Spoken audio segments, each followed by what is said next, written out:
والمرسلين أما بعد فأعوذ بالله من الشيطان الرجيم بسم الله الرحمن الرحيم قال الله تبارك وتعالى في القرآن المجيد سبحان الذي أسرى بعبده ليلا من المسجد الحرام إلى المسجد الأقصى سبحان الله الذي باركنا حوله لنريه من آياتنا إنه هو السميع البصير صدق الله العلي العظيم. وقال الله تبارك وتعالى في شان حبيبه إن الله وملائكته يصلون على النبي يا أيها الذين آمنوا صلوا عليه وسلموا تسلیما. محبت کے ساتھ مل کر درود پاک پڑھ لیجیے. الصلاۃ والسلام علیک یا رسول اللہ وعلی آلک واصحابک یا حبیب اللہ. الصلاۃ والسلام علیک یا نبی اللہ وعلی آلک واصحابک یا نور اللہ.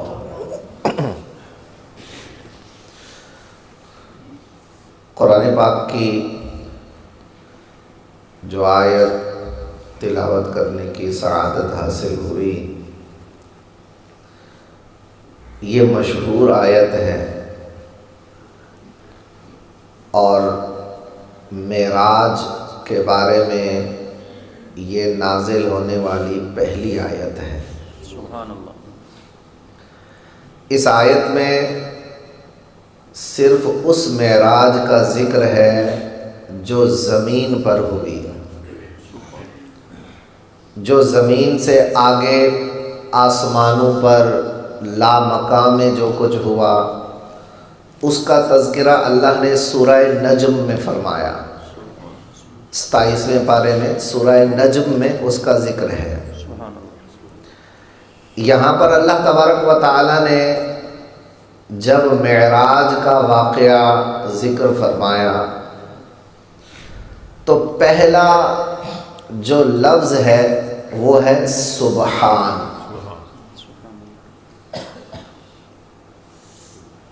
سبحان کا معنی ہوتا ہے پاک، ہر عیب سے پاک، ہر عجز سے پاک. سبحان اللہ. مفسرین نے فرمایا کہ اللہ نے اس آیت کو لفظ سبحان سے کیوں شروع فرمایا؟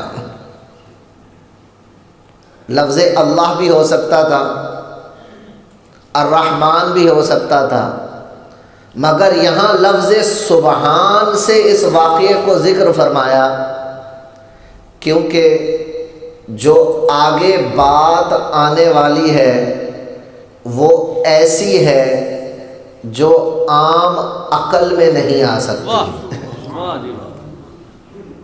جب عام عقل میں نہیں آ سکتی تو کسی کے ذہن میں یہ وسوسہ، یہ خدشہ ہو سکتا ہے کہ ایسا کیسے ہوا، ایسا کس طرح ہو سکتا ہے.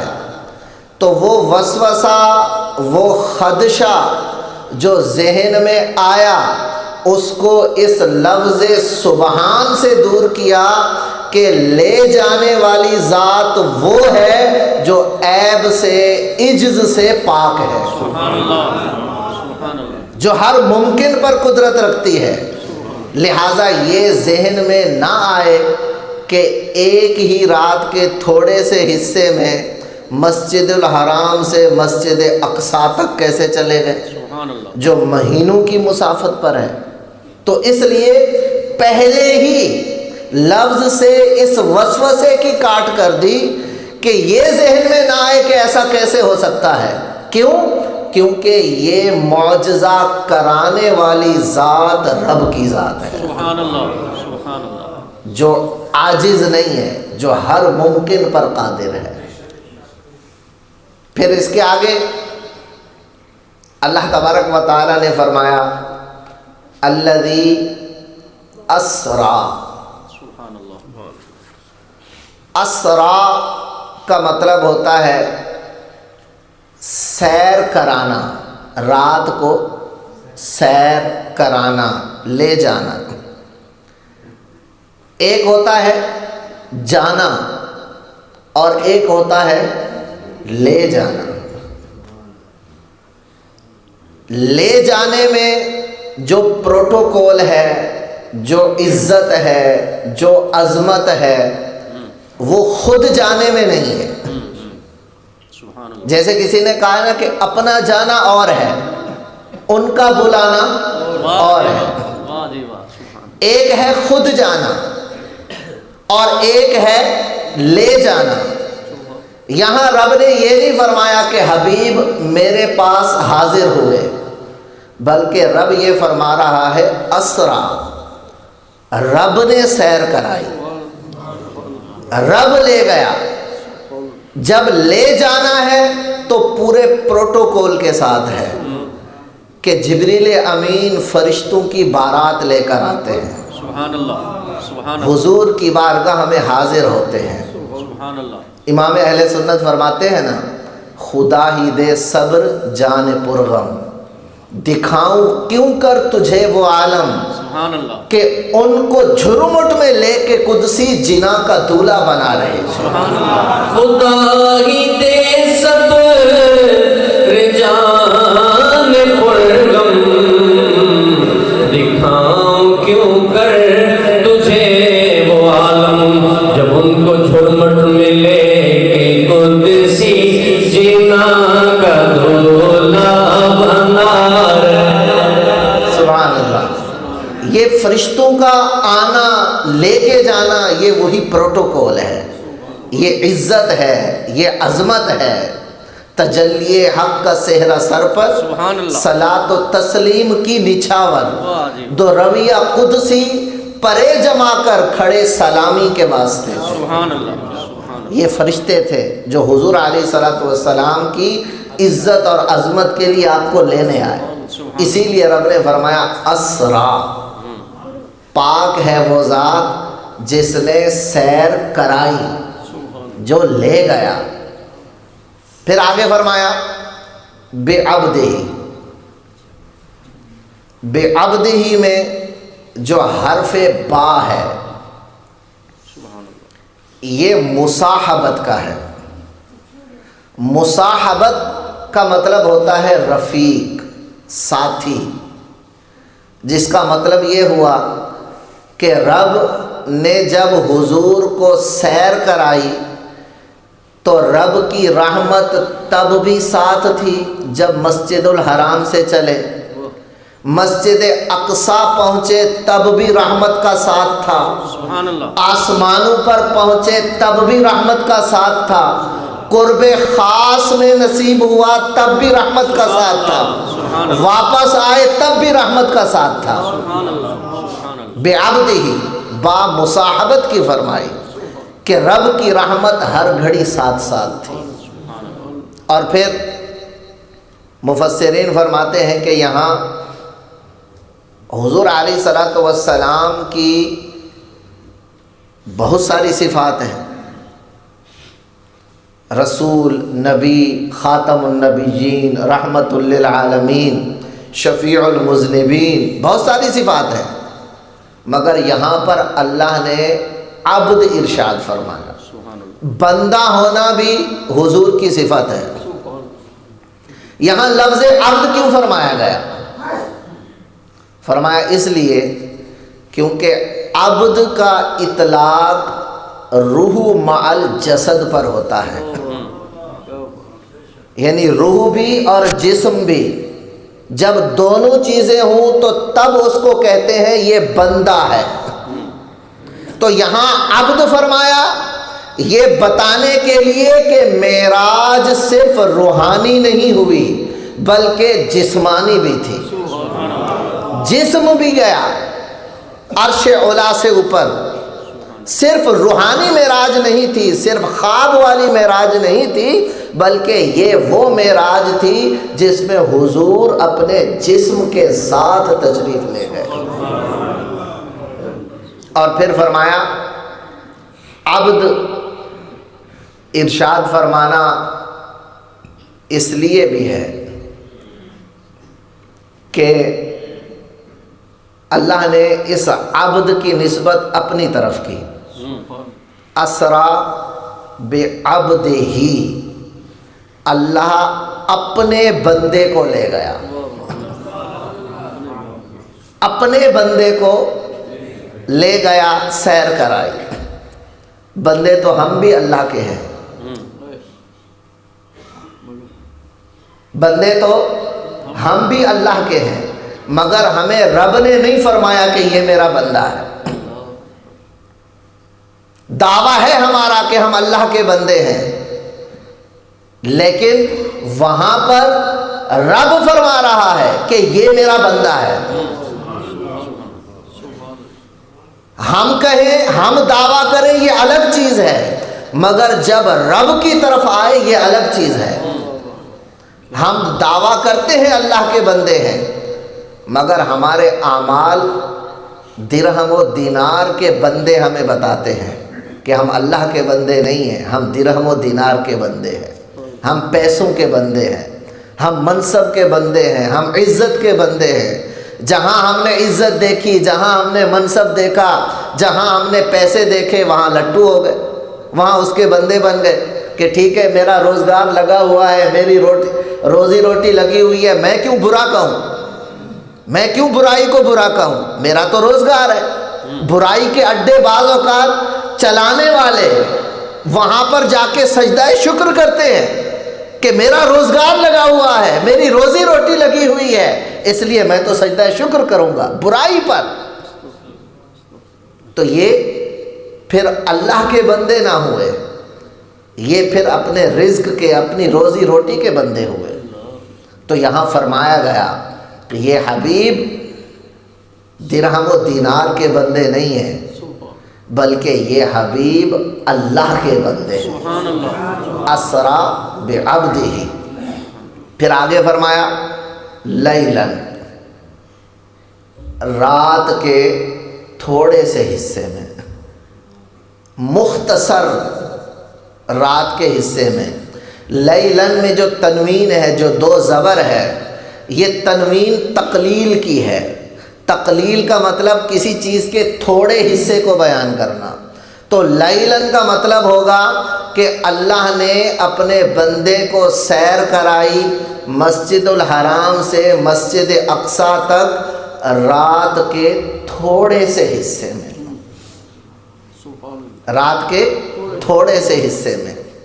خدا کی قدرت کہ چاند حق کے کروڑوں منزل میں جلوہ کر کے سبحان اللہ۔ ابھی نہ تاروں کی چھاؤں بدلی کہ نور کے تڑکے آ لیے۔ واہ جی واہ، سبحان اللہ۔ کروڑوں منزل میں حضور جلوہ بھی کر کے آ گئے، مسجد الحرام سے مسجد اقصیٰ پھر لامکاں تک سب جگہ جلوہ کر کے آ بھی گئے۔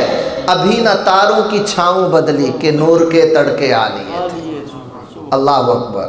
یہ وہ لیلاً جو اللہ نے فرمایا نا کہ محض تھوڑی سی رات۔ احادیث میں جس طرح ہے کہ حضور گئے بھی، واپس بھی تشریف آئے، کنڈی بھی ہل رہی تھی، وضو کا پانی بھی خشک نہیں ہوا تھا، بستر کی گرمی بھی ابھی باقی تھی کہ حضور واپس بھی تشریف لے کے آ گئے۔ سبحان اللہ، سبحان اللہ، سبحان یہ نبی کریم صلی اللہ علیہ وسلم کا معجزہ ہے۔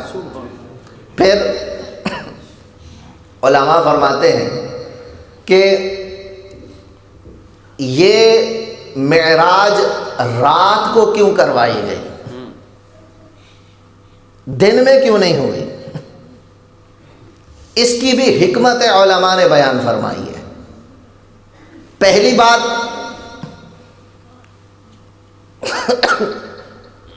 تو یہ ارشاد فرمائی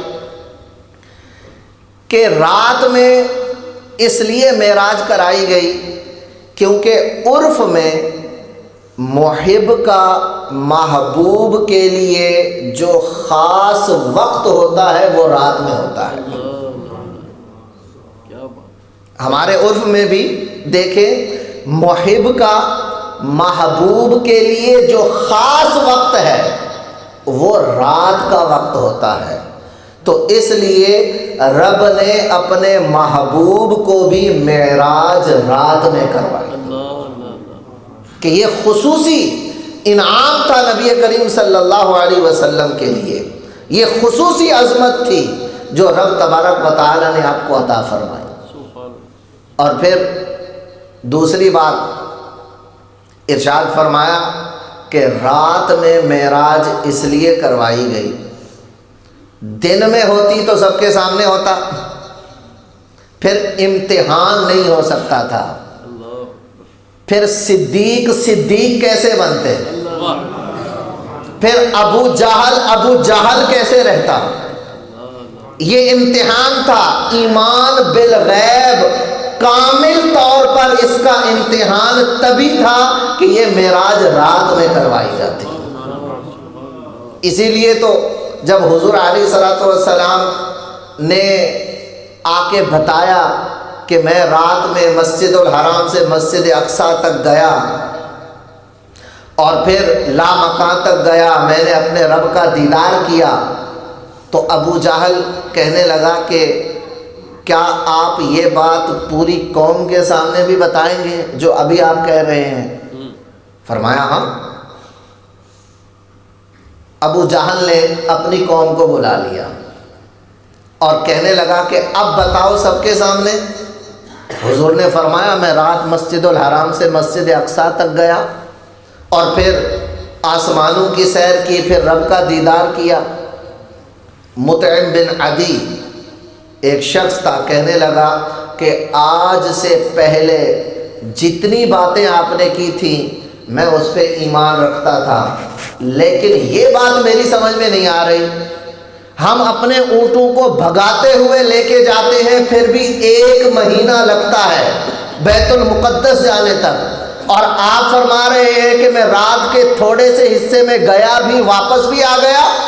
سیدنا صدیق اکبر نے فرمایا کیوں نہیں، میں اس کی تصدیق کرتا ہوں کہ ہاں انہوں نے واقعی ایسا کیا ہے، کیونکہ میں تو بیت المقدس سے بھی اوپر آسمانوں کی خبروں کی بھی تصدیق کرتا ہوں۔ جب حضور فرماتے ہیں کہ جبریل امین آئے تو میں تصدیق کرتا ہوں جبریل امین آئے۔ جب حضور فرماتے ہیں کہ وحی نازل ہوئی، اللہ نے یہ فرمایا تو میں تصدیق کرتا ہوں کہ واقعی اللہ نے یہ فرمایا۔ تو جب میں آسمانوں کی خبروں کی تصدیق کرتا ہوں، یہ تو زمین کی بات ہے، یہ تو مسجد الحرام سے مسجد اقصیٰ تک جانے کی بات کر رہے ہیں آپ، تو میں اس کی بھی تصدیق کرتا ہوں۔ تو تبھی آپ کو صدیق کا لقب دیا گیا۔ تو یہ رات میں معراج کرانے کی ایک حکمت یہ بھی تھی کہ ایمان بالغیب کامل طور پر جس کا ہے وہ ظاہر ہو جائے، اسی لیے صدیق بنے اور ابو جہل رہ گئے۔ اور پھر علماء نے فرمایا کہ رات میں معراج کرانے کی ایک وجہ یہ بھی ہے کہ اللہ نے جب دن کو بنایا تو اس میں روشنی دی، دن میں روشنی دی۔ اللہ نے جب دن کو بنایا تو اس میں روشنی کر دی، تو رات کا دل ٹوٹ گیا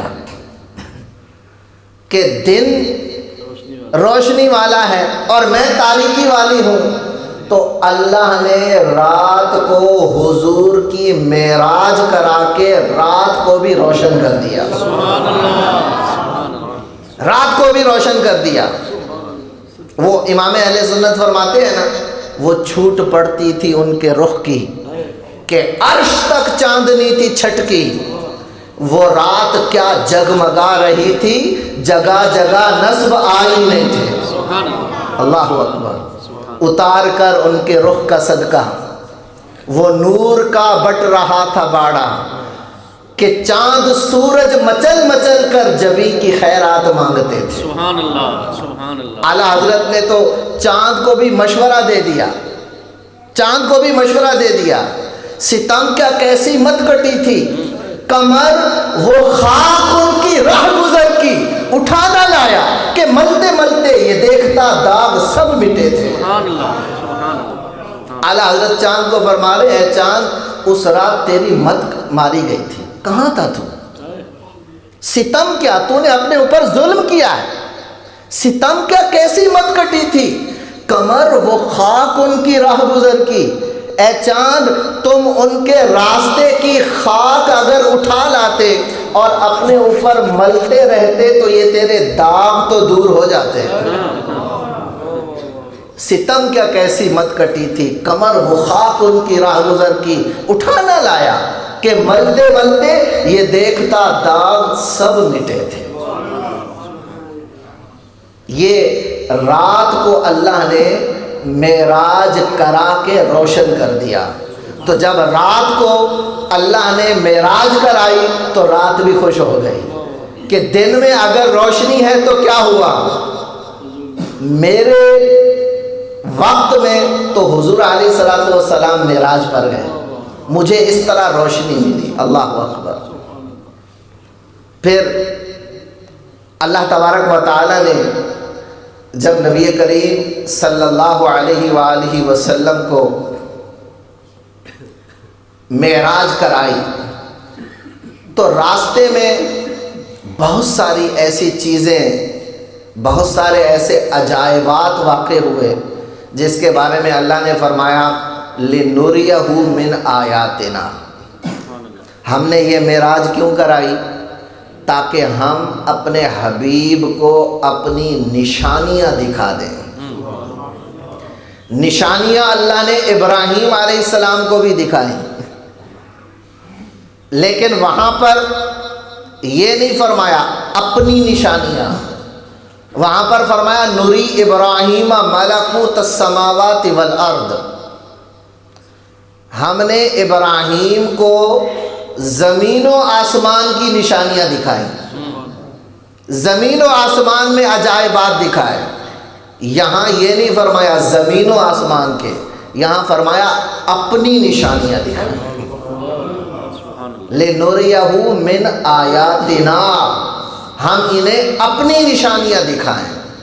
اور وہ عجائبات، وہ نشانیاں بہت ساری علماء نے، مفسرین نے بیان فرمائی ہیں، احادیث میں آئی ہیں، جس میں ایک ذکر یہ بھی ملتا ہے کہ نبی کریم صلی اللہ علیہ وسلم جب معراج پر جانے لگے تو آپ کو ایک بہت ہی بہترین قسم کی خوشبو محسوس ہوئی. سبحان اللہ سبحان اللہ. آپ علیہ الصلوۃ والسلام نے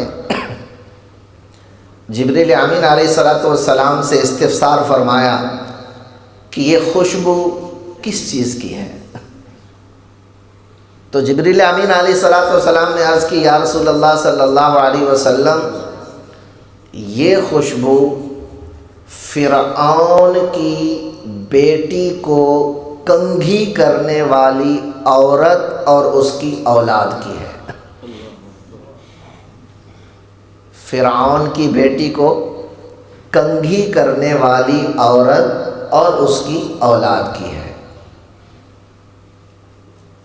یہ کیسی خوشبو تھی؟ وہ کنگھی کرنے والی عورت کا کیا ماجرا ہے؟ فرمایا ایک مومنہ عورت فرعون کی بیٹی کو کنگھی کرتی تھی. ایک مرتبہ اس سے کنگھی گر گئی تو اس نے کنگھی اٹھاتے ہوئے کہا بسم اللہ وتعس فرعون، اللہ کے نام سے اور فرعون ہلاک ہو جائے. جب فرعون کی بیٹی نے یہ سنا تو اس نے کہا کہ کیا میرے باپ کے علاوہ بھی تمہارا کوئی رب ہے؟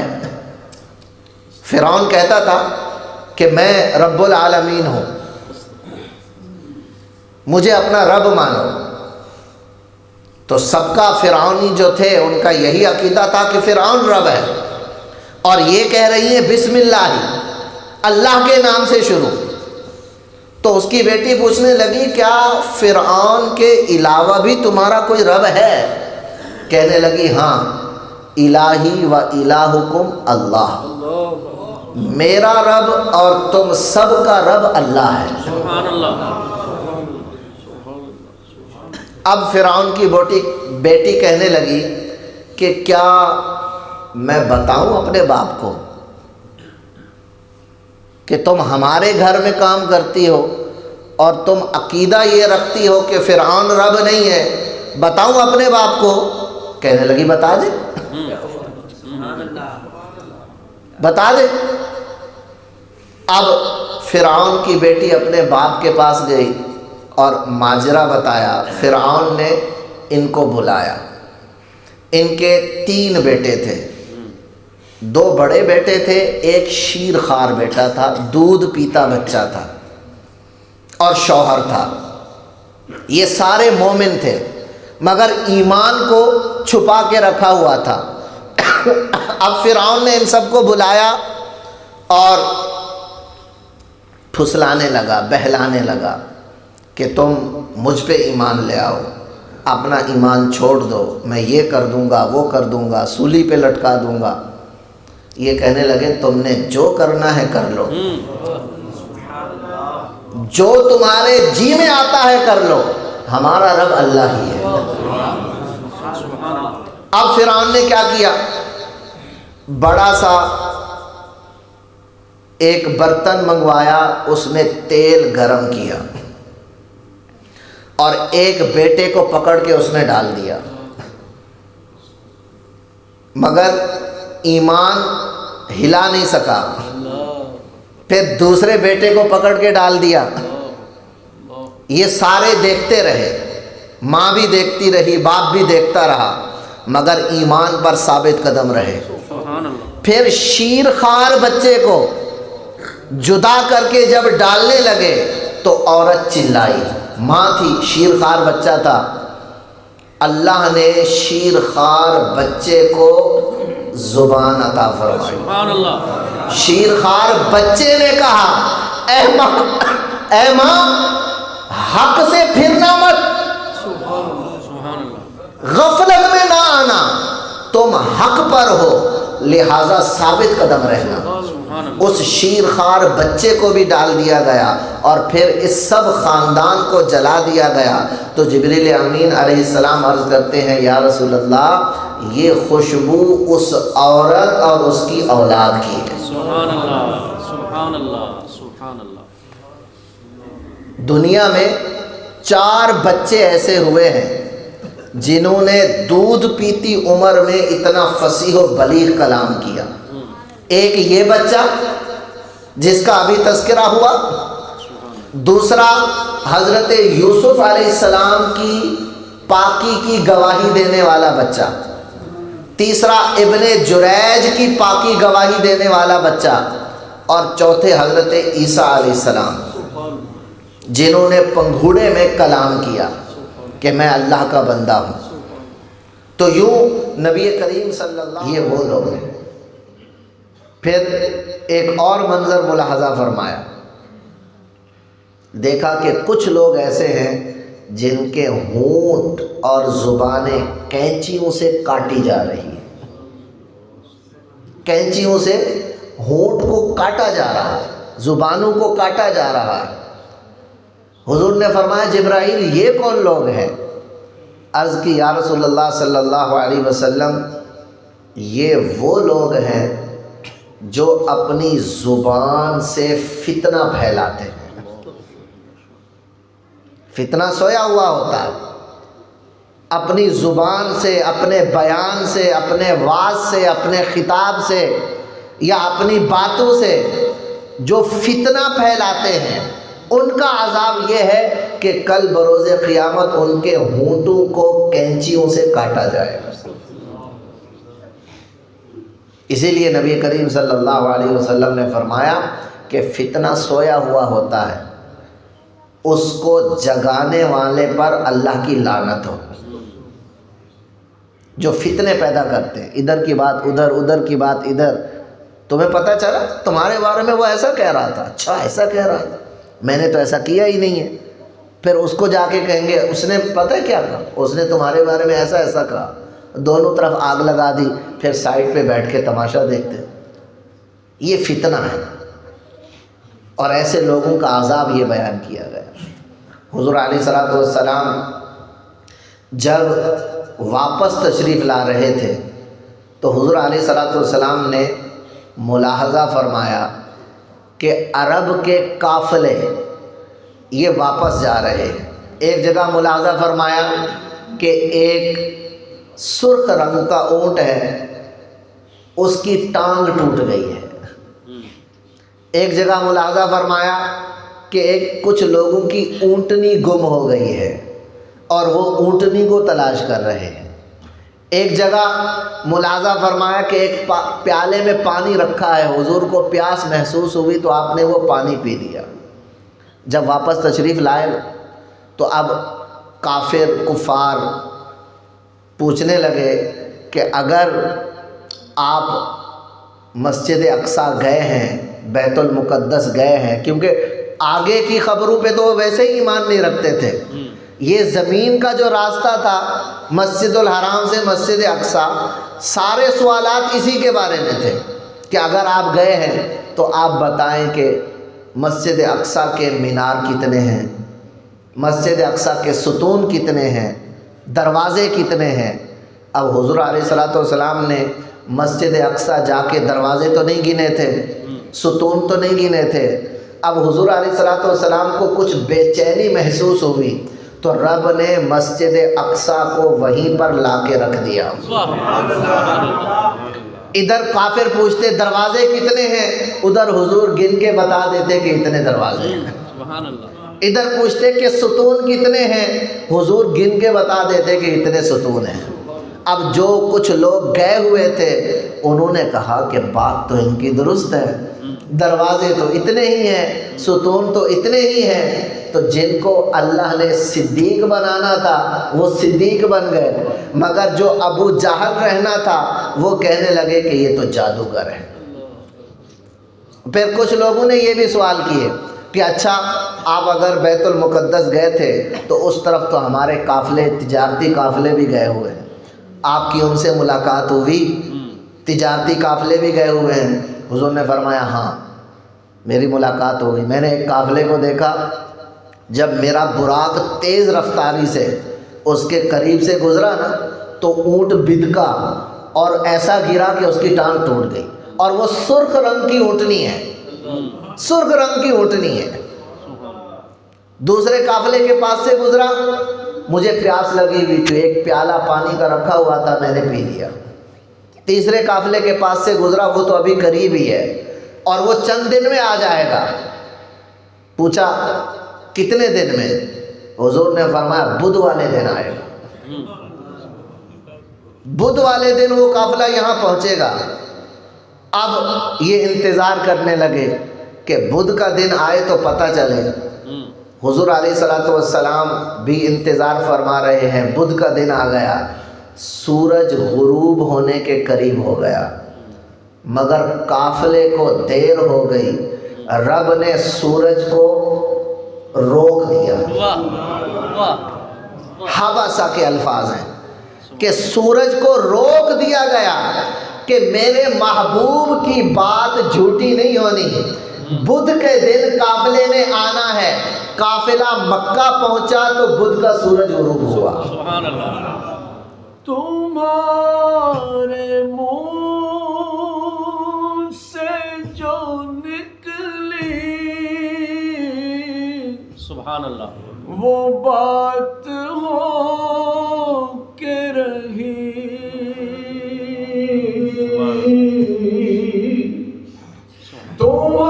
تمہارے منہ سے جو نکلی وہ بات ہو کے رہی.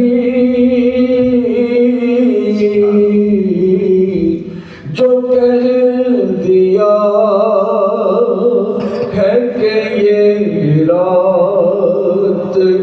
رات ہو کہ نہیں، جو ہو چکا ہے، جو ہوگا حضور جانتے ہیں، سبحان اللہ جو ہو چکا ہے، جو ہوگا حضور جانتے ہیں، کہاں ہے عرش مولا، حضور جانتے ہیں۔ سبحان اللہ، سبحان اللہ۔ آخری بات عرض کر کے اپنا بیان ختم کرتا ہوں۔ نبی کریم صلی اللہ علیہ وسلم جب اللہ کے قرب خاص میں پہنچے سبحان اللہ تو رب تبارک و تعالی نے ارشاد فرمایا، اے حبیب مانگو، کیا مانگنا ہے؟ مانگ تمہاری ہوگی، عطا ہماری ہوگی۔ واہ سبحان اللہ سبحان اللہ حضور علیہ السلام نے عرض کی، یا رب تو نے فرشتوں سے سجدہ تو آدم علیہ السلام کو کروایا، اب میں کیا مانگوں؟ فرشتوں نے سجدہ تو آدم علیہ السلام کو کیا، میں کیا مانگوں؟ رب نے ارشاد فرمایا، اے حبیب آدم علیہ السلام کو سجدہ فرشتوں سے اس لیے کروایا کہ ان کی پیشانی میں بھی تمہارا نور ہی تھا، سبحان اللہ سبحان اللہ اس لیے کروایا۔ حضور نے عرض کی، یا رب عز و جل تو نے آسمانوں پر بلند مقام تو حضرت ادریس علیہ السلام کو دے دیا، سبحان اللہ اب میں کیا مانگوں؟ رب نے فرمایا، اے حبیب ادریس علیہ السلام کو آسمانوں پر بلند آج کی رات کے لیے ہی دیا تھا تاکہ وہ تمہارا استقبال کریں، سبحان اللہ آسمانوں میں وہ تمہارا استقبال کریں، اس لیے ان کو آسمانوں پہ بلند مقام دیا تھا۔ حضور نے عرض کی، یا رب عز و جل تو نے نجی اللہ تو نوح کو بنا دیا، پھر میں کیا مانگوں؟ رب نے فرمایا، اے حبیب نوح کو نجی اللہ اس لیے بنایا کہ اس نے تمہارے وسیلے سے دعا کی تھی، تمہارا وسیلہ رد نہیں ہوتا، تمہارے وسیلے سے دعا کی تھی اس لیے ان کو نجی اللہ بنایا۔ حضور علیہ السلام نے عرض کی، یا رب تو نے خلیل تو ابراہیم علیہ السلام کو بنا لیا، پھر میں کیا مانگوں؟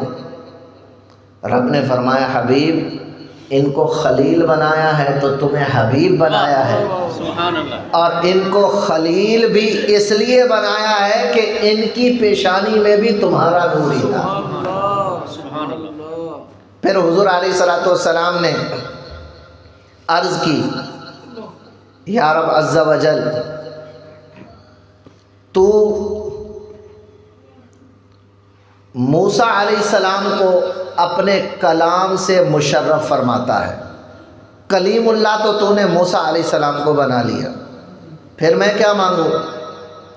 رب نے فرمایا، اے حبیب ان کو صرف کلام عطا فرمایا ہے، تمہیں کلام کا بھی شرف دیا ہے، دیدار کا بھی شرف دیا ہے۔ تو پھر نبی کریم صلی اللہ علیہ وسلم نے عرض کی، یا رب عز و جل تو میری گناہگار امت کے حق میں میری شفاعت قبول کر لے۔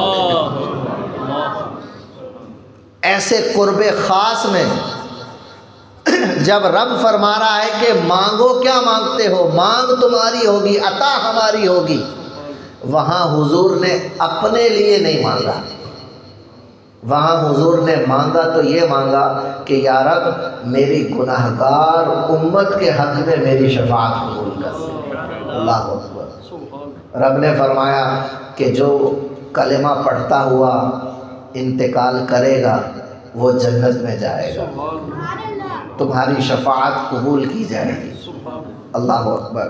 نبی کریم صلی اللہ علیہ وسلم ہم گناہگار امتیوں سے اس قدر محبت فرمائیں کہ ایسے قرب خاص میں بھی وہ اپنے گناہگار امتیوں کو نہیں بھولے، وہاں پر بھی اپنے امتیوں کے لیے دعا مانگ رہے ہیں، یا رب میری شفاعت قبول کر لے۔